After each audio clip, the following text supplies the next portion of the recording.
started the structure of DNA and RNA. So today I will continue that lecture only. And in this slide, I just let you know that the molecules of heredity. Earlier it was thought that the molecule of heredity lies on the chromosome, but the chromosomes is made up of a protein, histones, and nucleic acid. So now the question arises: the which part of chromosome is responsible for heredity, whether it is histones and nucleic acid, whether it is histones or nucleic acid. So the many experiments were done, and in this timeline, in 1800, the first nucleic acid was introduced. The term nucleic acid was introduced by F. Mitchell in 1800, and in 1928, Griffith performed an experiment to know the hereditary character of a molecule. Okay, that principle is known as the transforming principle. So what he did, he taken two strain of Streptococcus pneumoniae. The first one was a smooth one, and the second one was non-violent strain. Then he plated on a agar plate, and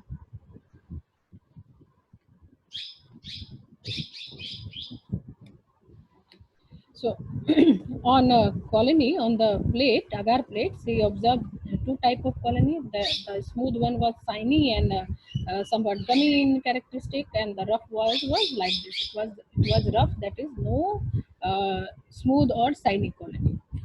So he taken a live mice, and what he did, he taken the first smooth colony of bacteria, and that that that smooth colony of bacteria was injected in the mice. The effect was what? The mice was dead. In the second experiment, he took the rough strain of bacteria, Streptococcus pneumoniae, and when he injected that strain into the mice, the mice was live. There was no effect on the mice. Then in a third experiment, he heat killed the smooth colony. He heat killed smooth bacteria and made up of extract, and then injected into the mice. The mice was again live. In a fourth experiment, he just mixed that heat kill S strain, that is a smooth strain, with the live strain of this non-capsulated, है ना, rough strain of Streptococcus pneumoniae, and when he injected in the mice was dead. Okay, and here you should know that why this colony is smooth, because the colony is having a capsule layer on its surface. That's why the colony was smooth. And in a rough colony, there was no capsule, so it's look a rough colony. So from this experiment, what conclusion you can draw? From this experiment, हम क्या इससे conclusion निकाल सकते हैं? हमने देखा कि जो स्मूथ कॉलोनी है, जब उस स्मूथ कॉलोनी का हम लोग एक्सट्रैक्ट मिला के माइस में इंजेक्ट करते हैं तो वो माइस मर जाता है. दूसरे में हमने रफ कॉलोनी लिया जिसमें कि कोई कैप्सूल फॉर्मेशन नहीं होता है, एंड जब हमने उसको इंजेक्ट किया तो माइस जिंदा था. फिर हमने क्या किया कि जो हीट किल स्ट्रेन है, उस हीट किल स्ट्रेन को, है ना, स्मूथ को हमने क्या किया, हीट किल कर दिया एंड उसका एक्सट्रैक्ट तैयार करके एंड माइस में हमने डाला, तो माइस जो है वो अगेन नहीं मरा, जिंदा रहा. अब हमने क्या किया कि जो ये हमारा हीट किल्ड है, इसके साथ हमने जो आर स्ट्रेन है, रफ वाला जो स्ट्रेन है, उसको मिक्स करके एंड देन उसका एक्सट्रैक्ट तैयार के जब हमने माइस को मारा, माइस पे इंजेक्ट किया, देन माइस जो है वो मर गया. तो इससे अभी ये जो ओवरऑल ये जो एक्सपेरिमेंट है, इससे मोटा मोटी कोई भी एक लेमैन जिसको कि कुछ नहीं समझ में आएगा, वो तो यही कहेगा भाई इसमें कैप्सूल है और इसमें कैप्सूल नहीं है. तो जो कैप्सूल वाला है वो जो है वो मतलब कि वही किलिंग इफेक्ट है, मतलब जिसमें कैप्सूल रह रहा है वही बैक्टीरिया को मार दे रहा है. और लेकिन यहाँ तक तो ठीक था कि जब हमने उस कैप्सूल वाले बैक्टीरिया को हीट किल किया तो यहाँ पे वो जिंदा रहा, है ना, यानी कि उसका कुछ कैप्सूल का कैरेक्टर हमने डिस्ट्रॉय कर दिया था. बट यहाँ पे जब हमने हीट किल किया एंड इस वाले टाइप को हमने जब मिक्स किया तो अगेन माइस पे वही इफेक्ट पड़ा कि माइस जो है वो डेड हो गया. तो इससे ये कंक्लूजन निकला कि कुछ ऐसा है जो कि जो हीट किल्ड बैक्टीरिया है उसने इस लाइफ स्ट्रेन को ट्रांसफर किया है ना. सो उस टाइम ग्रिफिथ ने ये बिल्कुल ये कंक्लूजन वो नहीं निकाल पाए कि क्या था। उन्होंने कहा कि there is some transforming principle which is transmitted by this heat kill S strain into live R strain, and that's why this live R strain become the smooth type of virulent strain, and that virulent strain are able to kill the mice. Okay.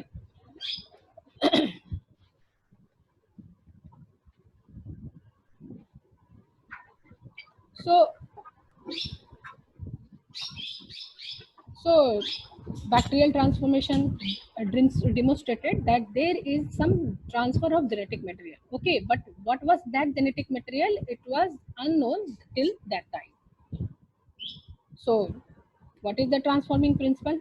Then, after his experiment, 1928, in 1924, every MacLeod and McCarthy performed the that he proved by his experiment that transforming principle is DNA. How he had proved? Now, उसने क्या किया, जो living are form है and ये heat kill S component है ना, इसको मतलब कि उन दोनों को मिक्स किया।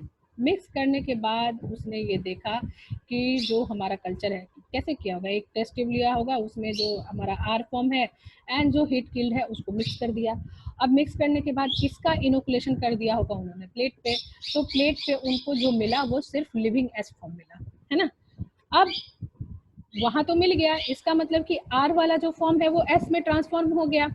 अब इन्होंने क्या किया कि जो लिविंग एस फॉर्म है एंड हीट किल्ड जो एस कंपोनेंट है ना, इसको इन्होंने मतलब सारा उसका एक एक कंपोनेंट जो है वो उसको वो आइसोलेट किया, एक एक कंपोनेंट को उसने एक्सट्रैक्ट किया। अब एक नॉर्मल सेल में कई तरह के एंजाइम्स होते हैं, कई एक नॉर्मल सेल में प्रोटीन भी होता है, आरएनए भी होता है, डीएनए भी होता है, फैट भी होता है ये। तो एक नॉर्मल सेल में हम लोग सोच सकते हैं कि मे बी प्रोटीन जो होगा वो हमारा ट्रांसफॉर्मिंग प्रिंसिपल होगा, या प्रोटीन जो है वो रिस्पॉन्सिबल होगा for the transmission of heredity character. ये आरएनए भी हो सकता है क्योंकि आरएनए भी न्यूक्लिक एसिड है एंड उसमें भी मतलब वो जस्ट डीएनए की तरह है, तो मे बी आरएनए भी हो सकता है एंड डीएनए भी हो सकता है ना, या फैट एंड प्रोटीन्स हैं वो सब भी हो सकते हैं। तो इसके लिए उन्होंने क्या किया कि इतने तरह का उन्होंने एंजाइम लिया, तो उन्होंने एंजाइम लिया प्रोटीएज, ऑब्वियसली वो प्रोटीएज जो होगा वो प्रोटीन को डिस्ट्रॉय कर देगा, है ना। जब इन्होंने इन दोनों कंपोनेंट को मिक्स करने के बाद उसको प्रोटीएज से ट्रीट कर दिया। अब जब जब प्रोटीएज से ट्रीट करेगा तो सेल का जितना भी जो प्रोटीन होगा वो डिस्ट्रॉयड हो जाएगा, एंड देन उसको क्या क्या इंट्रोड्यूस कर दिया आर सेल में, है ना। जब प्रोटीएज को इंट्रोड्यूस कर दिया आर सेल में तो ट्रांसफॉर्मिंग प्रिंसिपल हुआ, है ना। फिर उन्होंने क्या किया, आरएनए यानी कि उसके आरएनए को उन्होंने किल कर दिया एंड फिर उसको आर सेल में इंट्रोड्यूस किया, तो देखा कि ट्रांसफॉर्मिंग प्रिंसिपल अगेन हुआ, है ना। अब उन्होंने क्या किया, डीएनएज लिया, डीएनएज ने क्या किया कि डीएनए को डिस्ट्रॉय कर दिया एंड जब उसको इंट्रोड्यूस किया आर सेल में तो, और आर सेल में जब उसको इंट्रोड्यूस किया तो कोई उसमें ट्रांसफॉर्मेशन नहीं हुआ, है ना। अब उन्होंने क्या किया कि फैट को भी एलिमिनेट किया एंड मतलब कि उसको आर सेल में इंट्रोड्यूस कर दिया तो ट्रांसफॉर्मेशन हुआ, है ना।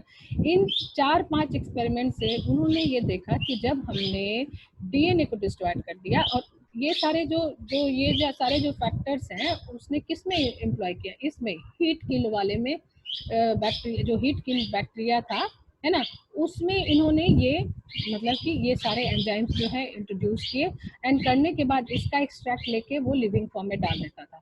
तो ऑब्वियसली जब हमने हीट किल बैक्टीरिया का डीएनए खत्म कर दिया, है ना, डीएनए को किल कर दिया, तो कोई हमें ट्रांसफॉर्मेशन नहीं मिला, यानी कि जो तुम्हारा जो आर सेल था, है ना, वो आर सेल ही रहा, वो स्मूथ सेल नहीं बन पाया।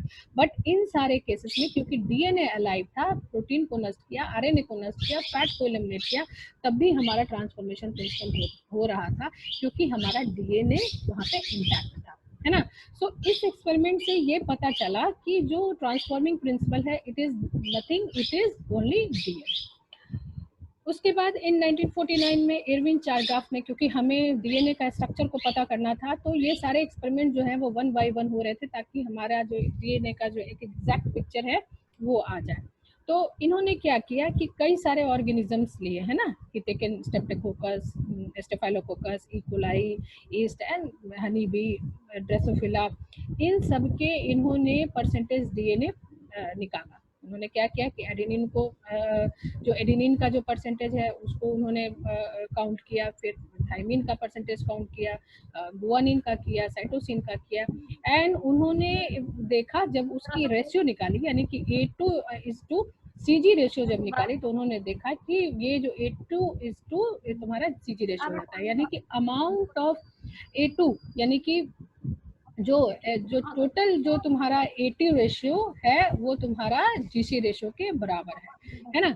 यानी कि उन्होंने ये इस बात से ये कंक्लूजन निकल सकता है कि जितना तुम्हारा अमाउंट ऑफ एडेनिन होगा उतना ही थाइमिन है ना, इस रेशियो से ये पता चल रहा है, एंड जितना तुम्हारा साइटोसिन है वही तुम्हारा GC कांस्टेंट, उतना ही तुम्हारा गुआनिन कांस्टेंट है।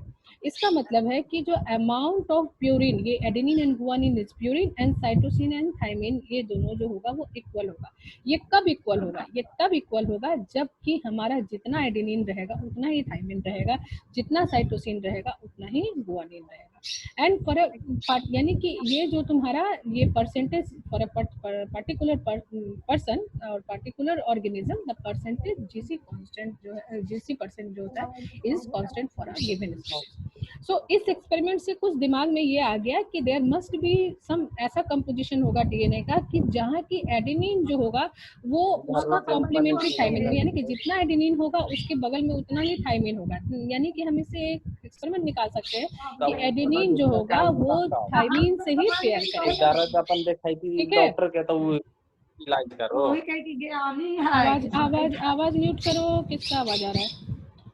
ओके, सो इरगिन चारगाफ ने एक तुम्हारा ये बेस रेशियो दे दिया कि जो तुम्हारा जो चारगाफ रूल भी उसको कि for a given cell amount of purine is equal to amount of pyrimidine, और for a given cell adenine percentage is equal to thymine percentage.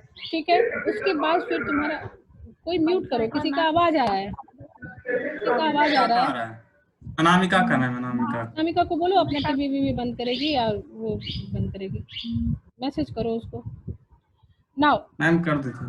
इसी जो तुम्हारा एक्सपेरिमेंट था इसमें और भी एक्सपेरिमेंट किए उसको बिल्कुल कंफर्म करने के लिए कि ट्रांसफॉर्मिंग प्रिंसिपल तुम्हारा डीएनए ही है। हर्सी चीज ने एक ब्लेंडर एक्सपेरिमेंट किया और इसमें उन्होंने T2 बैक्टीरियोफाज को लिया। इन्होंने क्या किया, इन्होंने भी सेम एक्सपेरिमेंट किया एंड उसका कंक्लूजन यही निकाला कि DNA is the genetic material. उन्होंने जो एक्सपेरिमेंट किया that experiment was known as the Waring blender experiment and इन्होंने बैक्टीरियोफाज एंड बैक्टीरिया को यूज किया। इसमें इन्होंने दो रेडियो एक्टिवली लेबल मतलब कि कंपाउंड लिया, एक मतलब फास्फोरस का रेडियो एक्टिव कंपोनेंट जो होता है 32 होता है, एंड सल्फर जो है उसका रेडियो एक्टिव कंपोनेंट जो होता है 35 होता है। उसको उन्होंने क्या किया कि मतलब कि ऑब्वियसली तुम जानते हो जब फास्फोरस है तो ये डीएनए में इनकॉर्पोरेट होगा एंड ये सल्फर है तो ये प्रोटीन में इनकॉर्पोरेट होगा। तो उन्होंने क्या किया, ये तुम्हारा एक बैक्टीरियोफाज T2 बैक्टीरियोफाज का स्ट्रक्चर है और सभी किसी को पता है कि T2 bacteriophage is made up of protein coat and DNA एंड ये जो है वो बैक्टीरिया को इन्फेक्ट करता है। Bacteriophage is bacteria eating cells, तो ये बैक्टीरिया को वो इंजेक्ट करता है। This is the mechanism of injection. इसमें जो बैक्टीरिया है जो फाज है वो बैक्टीरिया के सरफेस पे आता है एंड डीएनए को इंजेक्ट करता है। ठीक है, और ये इसका एक मोटा मोटी लाइफ साइकिल है कि जो तुम्हारा बैक्टीरिया जो फाज है वो बैक्टीरिया के सरफेस पे जाता है, जाने के बाद क्या करता है कि अपना डीएनए को इंजेक्ट करता है। इंजेक्ट करने के बाद जो अंदर है वो बैक्टीरिया के डीएनए पे कंट्रोल करके फिर अपना फाज प्रोटीन्स एंड उसका अपना डीएनए बनाता है, देन असेंबली होता है एंड देन रिलीज होता है। सो यहाँ पे दो चीजें पता चली, एक तो हो गया कि ये तुम्हारा प्रोटीन कोट जो कि बाहर रह जाता है एंड जो डीएनए है वो तुम्हारा अंदर जाता है बैक्टीरिया से। सो इन्होंने क्या एक्सपेरिमेंट किया, T2 बैक्टीरियोफाज को लिया और उसको उन्होंने मतलब कि एक जो ई कोलाई का सस्पेंशन तैयार किया और उस ई कोलाई के सस्पेंशन में इन्होंने फाज को इंट्रोड्यूस कर दिया। अब वो जो ई कोलाई का जो मीडिया है उसमें उन्होंने मतलब कि ये 32 जो फास्फोरस का रेडियो एक्टिव कंपोनेंट है उसको उन्होंने मिक्स कर दिया। अब यहाँ जब बैक्टीरिया के सेल में जाएगा तो ऑब्वियसली हमारा इस तरह का फाज जो होगा वो तैयार होगा। फाज जो होगा वो उसमें कहाँ कौन सा गया ये करने के लिए उन्होंने क्या किया कि फाज को फिर इंफेक्ट कराया बैक्टीरिया से। तो जो फाज है ना जिसका कि लेवल, क्योंकि इसमें तुम्हारा फास्फोरस था मीडिया में तुम्हारा 32 फास्फोरस था और हमें पता है कि जो फास्फोरस होगा वो डीएनए में ही जाएगा। तो जो फाज हमारा तैयार होगा कुछ इस तरह का तैयार होगा, लेकिन इसको हम लोग कैसे आइडेंटिफाई करेंगे, इसके लिए हमने क्या किया कि उसको बैक्टीरिया मतलब जो फाज है का इन्फेक्शन हमने बैक्टीरिया पे करा दिया। अब जो जब तुम इसका और इसके बाद जब करने के बाद तुमने क्या किया, ब्लेंड कर दिया। ब्लेंड करने के बाद क्या हो गया कि तुम्हारा जो सस्पेंशन है उसमें तुम्हें दो तरह के सेल मिल जाएंगे। एक तो तुम्हारा बाहर जो प्रोटीन कोट है एंड अंदर जो होगा वो तुम्हारा डीएनए, मतलब कि सेल के अंदर जो बैक्टीरियल सेल होगा, जो सस्पेंशन होगा, जो नीचे तुम्हारा सेटल डाउन होगा, उसमें तुम्हारा रेडियो एक्टिव कंपोनेंट फास्फोरस होगा वो मिल जाएगा। लेकिन बाहर जो घोस्ट है ना, उसमें तुम्हारा किसी तरह का कोई इनकॉर्पोरेशन नहीं होगा। इसका मतलब है कि तुमने जो फास्फोरस डाला वो फास्फोरस जो है वो बैक्टीरियोफाज के डीएनए में गया, एंड इसलिए क्योंकि बैक्टीरियोफाज का डीएनए बैक्टीरिया के सेल में जाता है, इसीलिए जो तुम्हें 32P मिला वो तुम्हारे सस्पेंशन में मिला, यानी बैक्टीरिया के अंदर मिला। इसी तरह उन्होंने दूसरा एक्सपेरिमेंट किया, इसी फाज को सेम उन्होंने ई कोलाई को इन्फेक्ट कराया, एंड अब इस मीडियम में उन्होंने सल्फर का कंपोनेंट डाला, सल्फर का रेडियो एक्टिव कंपोनेंट डाला। अब सल्फर है तो ऑब्वियसली वो फास्फोरस, वो जो प्रोटीन कोट है उसके पास जाएगा। फिर उन्होंने क्या किया, बैक्टीरिया पे इन्फेक्शन कराया। अब जो तुम्हारा सल्फर जो मिलेगा वो कहाँ मिलेगा, घोस्ट सेल मिलेगा। तो इन दो एक्सपेरिमेंट से ये पता चलता है कि जो यहाँ पे, क्योंकि अगर सेल के अंदर अगर तुम्हारा डीएनए गया तो डीएनए ही तुम्हारा ट्रांसमिट करता है from one bacteria to another, क्योंकि घोस्ट जो होता है वो सेल के अंदर नहीं जाता है, या जो प्रोटीन कोट है वो सेल के अंदर नहीं नहीं जाता है। तो हम यहाँ से कंक्लूजन निकाल सकते हैं कि protein is not responsible for any genetic heredity और एनी हेरिडिटी, और protein is not a genetic material. So finally इन्होंने ये मतलब कि हर्षिचीज ने ब्लेंडर एक्सपेरिमेंट से भी ये पता लगा दिया, ट्रांसफॉर्मिंग प्रिंसिपल से ग्रिफिथ ने भी ये लगभग तय कर दिया कि भाई ये DNA he is the genetic material. ना उसके बाद अब एक डीएनए का हमें एक स्ट्रक्चर खींचना था, क्योंकि यहाँ चारगाफ फ्रॉग से पता चल गया कि हमें ए के बराबर टी को रखना है, और तब फ्रैंकलिन एंड विल्किंस ने डीएनए डिफ्रैक्शन पैटर्न टेक्निक से, है ना, अब उन्होंने वो क्या मतलब कि पैटर्न दिया वो भी आगे की स्लाइड में है, एंड उसी पैटर्न को यूज करके जैक्सन वाटसन एंड क्रिक ने डीएनए का स्ट्रक्चर जो है वो प्लॉट किया। सो ये इस तरह का डिफ्रैक्शन पैटर्न से जो रोजालिंड फ्रैंकलिन एंड विल्किंस को इस तरह का पैटर्न मिला, और इसी पैटर्न को ड्रॉ करके वाटसन एंड क्रिक ने अपना उसका डबल हेलिकल मॉडल किया। सो इसमें जो knowledge of the chemical structure of nucleotide, उससे ये पता चला कि that nucleotide consist of deoxyribose sugar, phosphate and nitrogenous base, and Irwin चारगाफ experiment demonstrated that the ratio of A and, अच्छा इस एक्सपेरिमेंट को हम लोग लॉ ऑफ इक्विवेलिटी भी कहते हैं, लॉ ऑफ इक्विवेलेंस भी बोलते हैं। मतलब इक्विवेलेंस करने का मतलब कि the amount of adenine is equal to the amount of thymine, है ना, and amount of adenine is the ratio of amount of adenine is to thymine is 1:1 and C into G is the 1:1, and the amount of total purine and pyrimidine यानी A plus G and T plus C are constant, है ना, for a particular organism. सो जब Watson Crick ने DNA का जो model दिया, है ना, अब इसमें एक कुछ बेसिक बात जाननी है कि भाई क्या होता है डीएनए न्यूक्लिक एसिड है, जीन क्या है, सेगमेंट ऑफ डीएनए जो कि एक प्रोटीन को कोड करता है। हम लोग सारे के सारे डीएनए को हम लोग जीन नहीं कह सकते, उस पार्ट ऑफ डीएनए को कहते हैं जो कि एक पर्टिकुलर प्रोटीन को इनकोड करता है। And genome is entire nucleic acid, है ना, जितना तुम्हारा न्यूक्लिक एसिड कंपोनेंट है तुम्हारे बॉडी में, और nucleic acid obviously include RNA and DNA both. Nucleic acid, it is made up of individual nucleotides linked together, and protein is what? It is polypeptide made up of individual amino acids linked together with the phosphodiester bond. But nucleic acid में कई तरह के bond होते हैं, that will discuss later on. So this is the structure of a typical protein, है ना। ये तुम्हारा एक एमिनो एसिड का है जिसमें कि कार्बोक्सिलिक ग्रुप होता है, मिथाइल ग्रुप होता है, एंड ये जो एमीन ग्रुप होता है, and this group is variable group, और यही तुम्हारा डिटरमिन करता है कि कौन सा ये एमिनो एसिड है। उसके बाद ह्यूमन जीनोम प्रोजेक्ट निकला, जिसमें कि जो तुम्हारा ये मतलब कि एफ कॉलिंस ने इसको स्टार्ट किया था, and F Collins and Venter ने किया था, एंड इससे ये पब्लिकेशन इसका हुआ कि नेचर में ये पब्लिश हुआ था। एंड इनका जो है पब्लिकेशन जो है साइंस में, जो कि हाईली रेटेड जर्नल है ना, और इसमें उन्होंने पता लगाया कि जो ह्यूमन जीनोम है उसमें 3.3 × 10⁹ बेस पेयर्स होते हैं। और नंबर ऑफ जीनोम जो होता है फॉर ए पर्टिकुलर टिपिकल वो 26 से लेकर 32,000 जीन्स होते हैं। नाउ व्हाट इज न्यूक्लियोटाइड्स, है ना। कल के एक्सपेरिमेंट में कंफ्यूजन हो रहा था कि भाई कहाँ पे तुम्हारा कार्बन जो है, तो first thing you must be know that first thing you should know that the sugar is a pentose sugar, यानी कि वो 5 कार्बन कंपाउंड का होता है। और जो एक टिपिकल न्यूक्लियोटाइड होता है उसमें एक बेस होगा, एक शुगर होगा एंड फॉस्फेट रिंग होगा। अगर तुम्हारा सिर्फ अगर फॉस्फेट रिंग नहीं होगा तो that will be called as a nucleoside, है ना, वो तुम्हें आगे और भी क्लियर कर देंगे।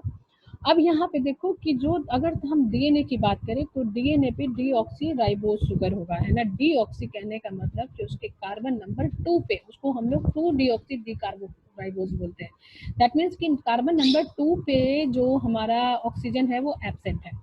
अच्छा, अब यहाँ पे देख लो कि जो बेस होते हैं उसमें भी कार्बन होते हैं, बट जो तुम्हारा बेस का जो कार्बन होता है उसको हम लोग 1 से डिनोट करते हैं, बट शुगर का जो कार्बन होता है उसको हम लोग 1 प्राइम से डिनोट करते हैं। So it is 1 to 1 prime, 2 prime, 3 prime, 4 prime and the 5 prime। यहाँ पे हम देख रहे हैं जो RNA है उसको हम लोग 2 डी राइबोस बोलते हैं। अगर हम लोग जो डीऑक्सी राइबोस शुगर कहने की बजाय अगर हम लोग 2 डीऑक्सी राइबोस शुगर बोले या 2 डी राइबोस शुगर बोले तो हमें बिल्कुल क्लियर हो जाएगा कि किस पोजीशन पे जो ऑक्सीजन है वो एब्सेंट है। So here this picture clearly depicts the position of oxygen. It is present on carbon number 2 prime in the case of RNA, but it is absent in case of DNA molecule. So DNA is 2 deoxy D-ribose and RNA is 2 D-ribose sugar.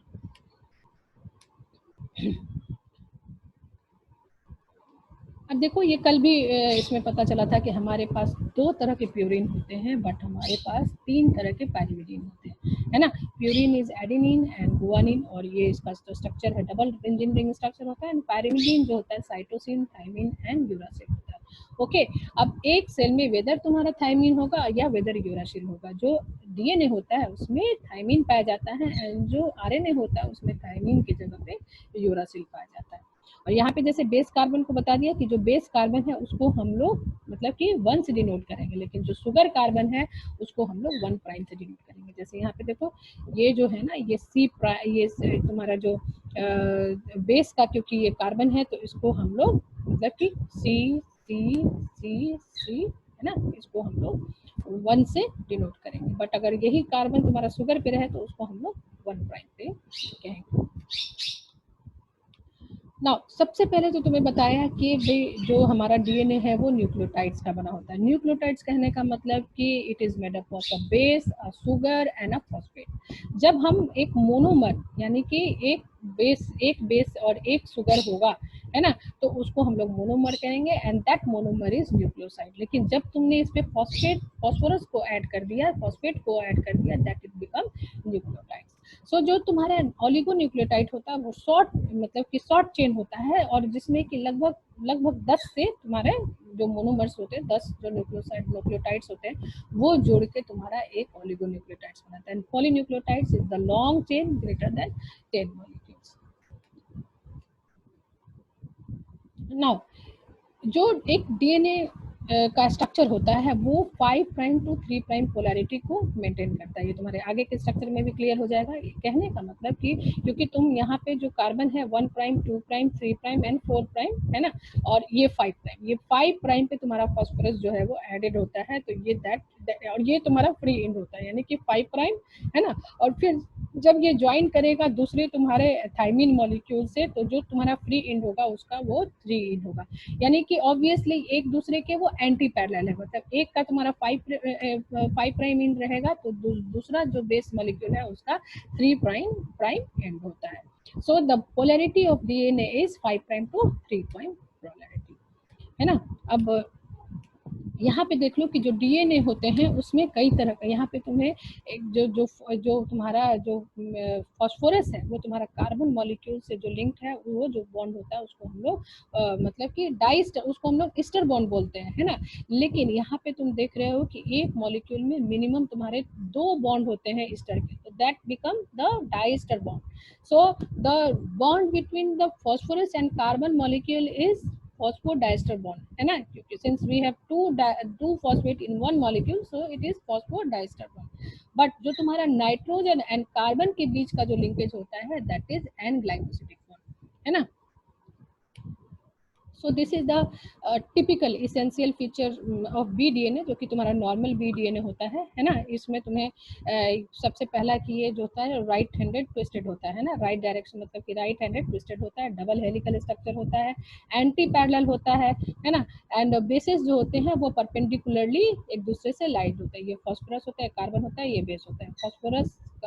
Phosphorus carbon, carbon pipes होता है and base molecule. ये जो तुम्हारा दूसरा, जैसे ये अगर तुम्हारा एडेनिन है तो ये 3 बॉन्ड यहाँ पे दिखा रहा है, इसका मतलब ये कि साइटोसिन है एंड ये गुआनिन है। 2 बॉन्ड अगर दिखा रहा है तो इसका मतलब कि ये तुम्हारा एडेनिन है एंड ये तुम्हारा थायमिन है। Obviously 5 prime to 3 prime polarity वो शो करता है। अब इसका जो एक टिपिकल जो डीएनए मॉलिक्यूल होता है उसका डायमीटर जो होता है वो 20 एंगस्ट्रॉम होता है ना। मेजर एंड माइनर ग्रुप्स होते हैं एंड एक कंप्लीट टर्न में तुम्हारा 10 बेस होता है एंड 2 बेस के बीच का डिस्टेंस जो होता है वो तुम्हारा 3.4 एंगस्ट्रॉम होता है। बट एक कंप्लीट टर्न का जो टोटल जो लेंथ होता है वो 34 एंगस्ट्रॉम होता है। सो एक टिपिकल बी डीएनए जो होता है वो 34 एंगस्ट्रॉम लॉन्ग होता है, उसका डायमीटर 20 एंगस्ट्रॉम होता है एंड 2 बेस के बीच का डिस्टेंस जो होता है वो तुम्हारा 3.4 एंगस्ट्रॉम होता है। So this is the diameter between purine and pyrimidine molecules, है ना। अब कहता है कि why DNA is considered as a genetic material but not RNA, because RNA के ऊपर जो 2 प्राइम जो पोजीशन है उस पर हाइड्रोक्सी ग्रुप होता है एंड वो हाइड्रोक्सी ग्रुप जो होता है बहुत ही ज़्यादा सेंसिटिव होता है, उसको कोई भी उसका बेस कैटालिसिस रिएक्शन हो सकता है। So that is not stable for transmission of from one generation to the another generation. That's why only DNA act like a genetic material, not a RNA molecule. Now this is the different form of DNA. Okay, so you can have time बहुत कम हो रहा है इसलिए I will continue it in the next class. Okay, so that's all about the DNA structure. The different form of DNA structure I will continue in the next class. Okay, so because time is running up, it is only 1 minute left, so I am just stopping this recording.